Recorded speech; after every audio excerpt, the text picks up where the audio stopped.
Hey everybody, I'm Tim Mooney. I'm back with episode 6 of Shakespeare's Dirty Jokes. This time around, 2 really quick scenes, Act 2, Scenes 1 and 2 of Twelfth Night. I just spent the summer bringing my latest one-man show, Breakneck Twelfth Night, to a bunch of festivals, picking up some really fun reviews and awards, and throughout the summer, the number of dirty jokes and confused sexual situations Shakespeare snuck into every scene inspired me to do this series.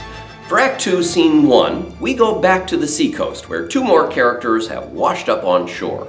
We quickly discover that one of these 2 is Viola's brother Sebastian, who thinks his sister was drowned in the shipwreck, although we know better by now. Almost immediately, we find that his companion, the seaman, is strangely attracted to Sebastian. Maybe it's not so strange after all. We just saw Olivia falling suddenly in love with Sebastian's twin sister Viola. So is it surprising that the twin would also have some magnetic je ne sais quoi that attracts the people who meet him? But this time, it is a man who has fallen in love with another man. We don't know what Shakespeare's disposition towards sexuality may have been, but we have a tiny clue that Elizabethan society wasn't exactly comfortable with love between men, as Antonio prefaces his desire with, "If you'll not murder me for me love."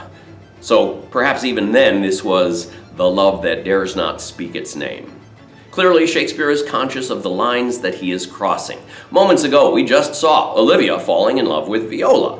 Of course, Olivia thought she was falling in love with a man, Cesario, but that's just one of what we will come to see as a wide array, a panorama of mixed and mixing sexual signals through the course of this play. But, spoiler alert, however much and however consciously he may tease us, by the end we will find Shakespeare tying up the strings of his plot with a relatively traditional pairing off.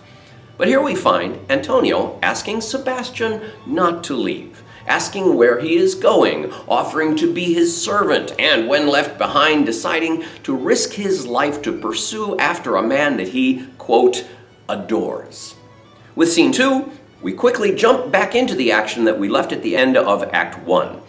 Olivia just sent Malvolio after Cesario, aka Viola, with the ring he is to return to him. So maybe 5 minutes have passed since that previous scene.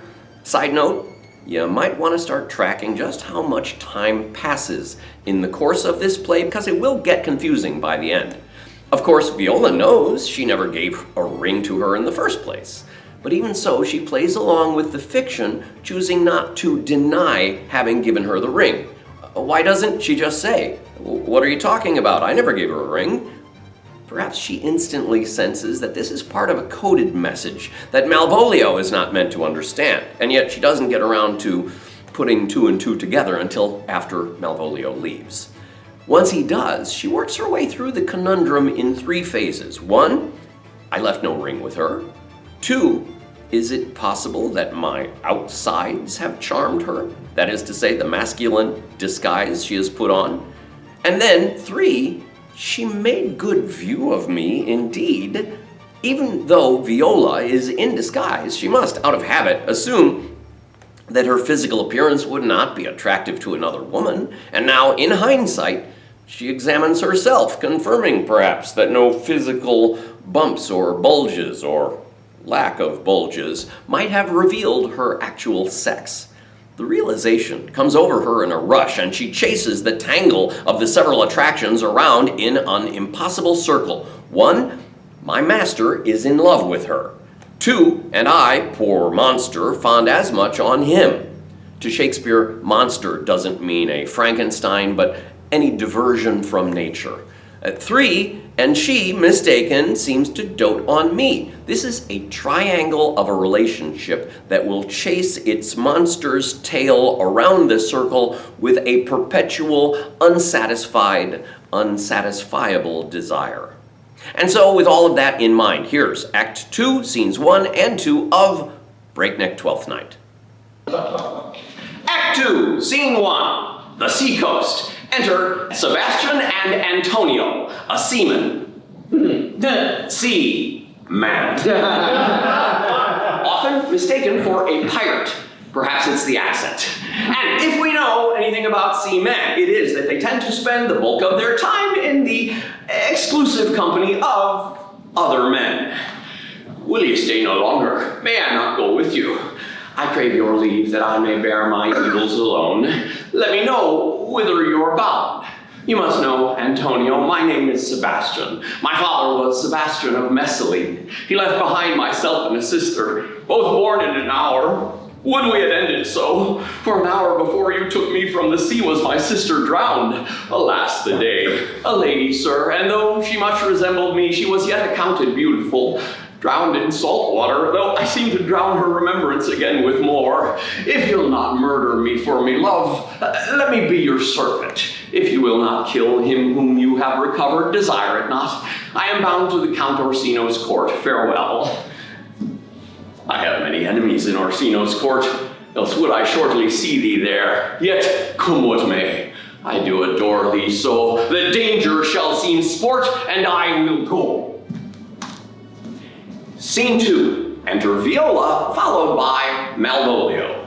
Were you not even now with the Countess Olivia? Even now, sir. She returns this ring to you, sir. She adds that you should put your lord into an assurance that she will none of him, and that you never again come in his affairs, unless it be to report your lord's taking of it. Receive it so.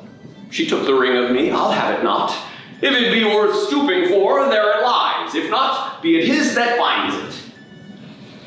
I left no ring with her. What means this lady? Heaven forbid, my outsides have not charmed her. She made good view of me, indeed. None of my lord's ring, why he sent her none. I am the man.